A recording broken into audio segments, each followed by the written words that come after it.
the north side advantage and the west side advantage, because it's actually playing this pretty tightly here. So anyone landing in the snobby, greasy, pleasant, tilted area is going to have a fun time. Fatal, Lucky, Paradise, not so much. And if you're going Gus especially, another one, you just got quite the stretch in front of you.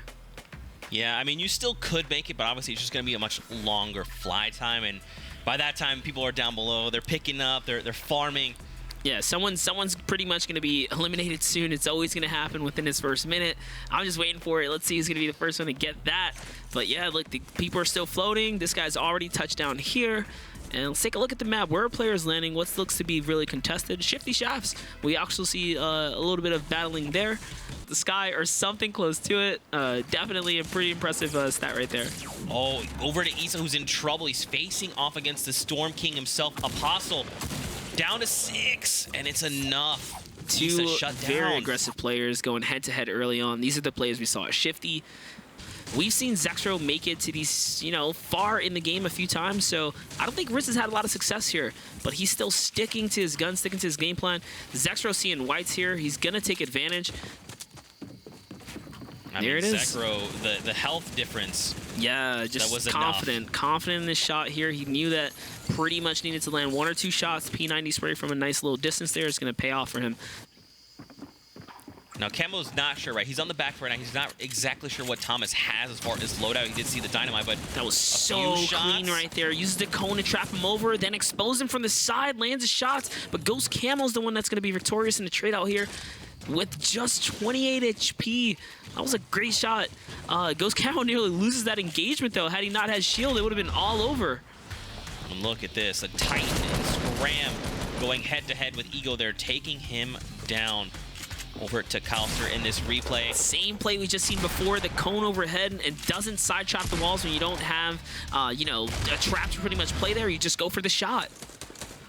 Over to Tux, who's got the most eliminations right now, holding that big-ass bonus throne. And this is why Tux has it. Gafal's going to get taken out here by Tux.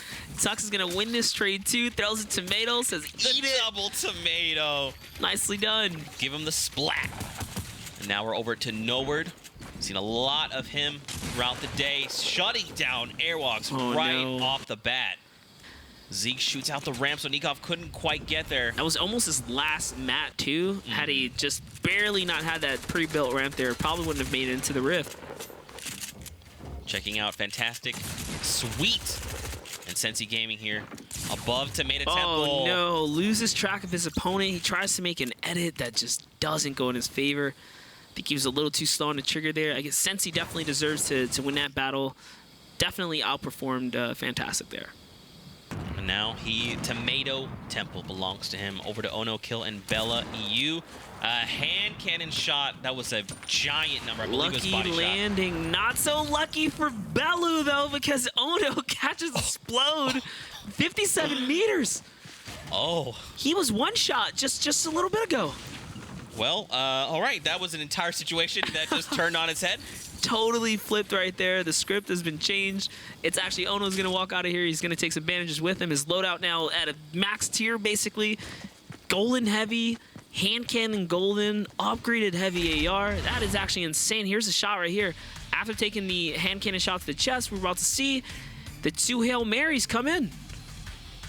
And he was backing up to get that he distance. Looked away. It was like, oh, fade away. Wow. That's got to be tilting. Maybe just a little bit, but Evo's not looking too healthy right now. Screaky looking to close in. It doesn't even matter. Evo's lands the pump shot where it counts. It's the epic rarity, which means it can put you down in 1 today. And it's a nice little highlight from Zexro. Going against Just Illegal, trying to lock it all up. And that is how he takes the lead on Elims. Zexro leading with 3 now. Seen in the current kill feed. Minute 30, actually. Here's a nice little replay. Botch in Tilted Towers. Grappler play comes out, and it's actually Zexro. He shut down Zexro right out of the gate. What a clean connection right there. He didn't miss a shot. Every SMG bullet landed. That was very nicely done. Clean execution of the fight there. Again, we come back to these two going head-to-head. Look, Apostle is aiming the wrong way, Apostle. The storm safety is that way. He's coming this way. That's what I'm talking about. He's willing to take it to you in the storm every single time. DAZEX doesn't want it. He's trying to disengage up the mountain. Apostle's not having it. He's not going to let him get away for free. Look, he's actually running around the opposite side of the mountain. He's cutting him off. I think DAZEX definitely recognized, like, this guy still wants to fight, so he knew what was going to go down here. But now Apostle takes the lead on the storm here, which definitely changes things for DAZEX, because you don't want to be in a storm first for too long. Apostle's going to eat a healthy, chunky shot right there. It's a nice little trade-off, and now it's a battle for the high ground. Apostle manages to make a mistake there. Whiffs a shot. He lands a nice body shot. DAZEX looking good here. It might be his battle to win. And no, he's gone off to disengage again. He's trying to back off here. So much respect coming out right now. Apostle's already committed too much to this battle. He wants to take this free HP. He does have a medkit, and it's going to be DAZEX that lands the final AR shot. It was a very close one, and the rewards are now his. That was actually a crazy shot just from up in the 1x1 on the hill right there. And now we see these three players going at it. Swayze gets picked off, though. It was a snipe. Right there. 52 meters. Another just close shot right there. Here's a little look at our elimination feed. Yeah, Botch up top with 3, Scram, and Zeke there at 2. Yeah, Scram not far behind. We've already seen what Scram can do. Arson 2K sitting up right there as well.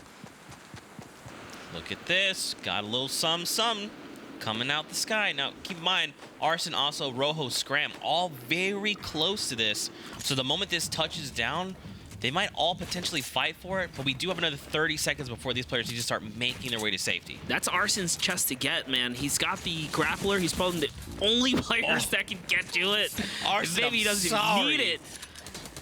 Yeah, the fact that they were recycling the launch pad makes that he can make the rotation on foot. But now being pressured, his building is incredible here. It's outstanding building right now.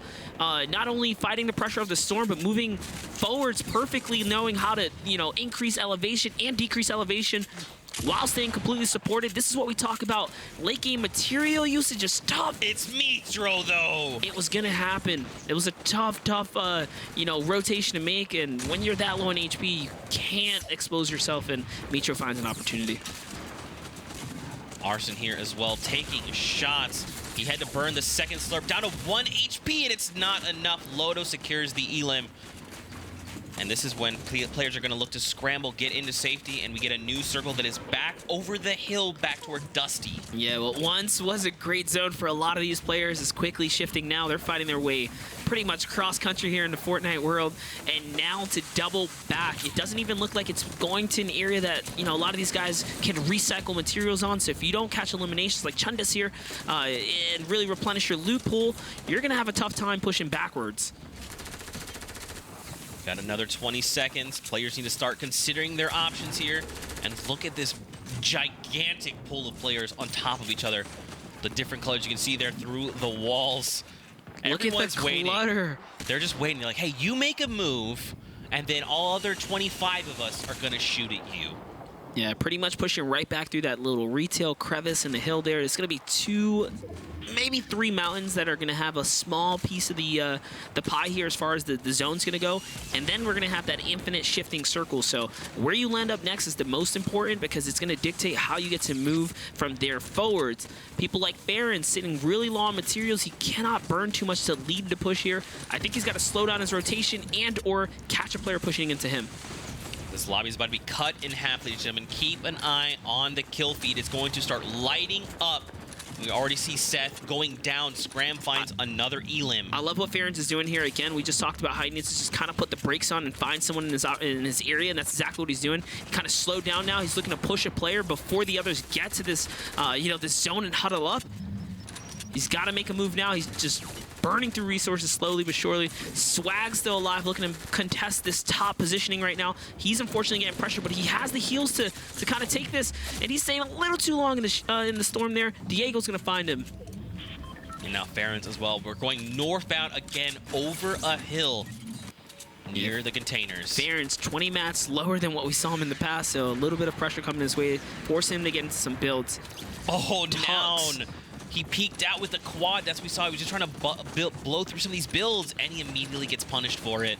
Tux showing that, why he's, in the lead for Elims right now. Tux is at 4, picking up another player with a rifle. And not only that, he's playing high ground here with no materials. So, again, we talk about needing some Elims or getting some of the gear you're fighting for. He's got to catch someone now. 50 seconds. The storm is about to start moving here. Oh, he heard a player right below him. Scram as well. Scram has been shut down. That was perfect. That's a nice loot delivery there. It's going to be 500 mats for him to take with him, and he's got a grappler to get on out of here, so that's a mat conserver as well. He's back. Barons is not. Oh, no kill. It goes back and forth. The Vic going down. And look, just again, watch that kill feed. A lot of players going to be eliminated here as they're trying to make their way to safety. I like what Tux is doing here. He wants to keep the high ground to keep his odds, in favor for picking up eliminations. And he's got the quad launcher. Look, he's going even higher now. Slowly but surely working his way up and fighting these players in the air where there's least amount of, contest as far as other players go to jump into these battles.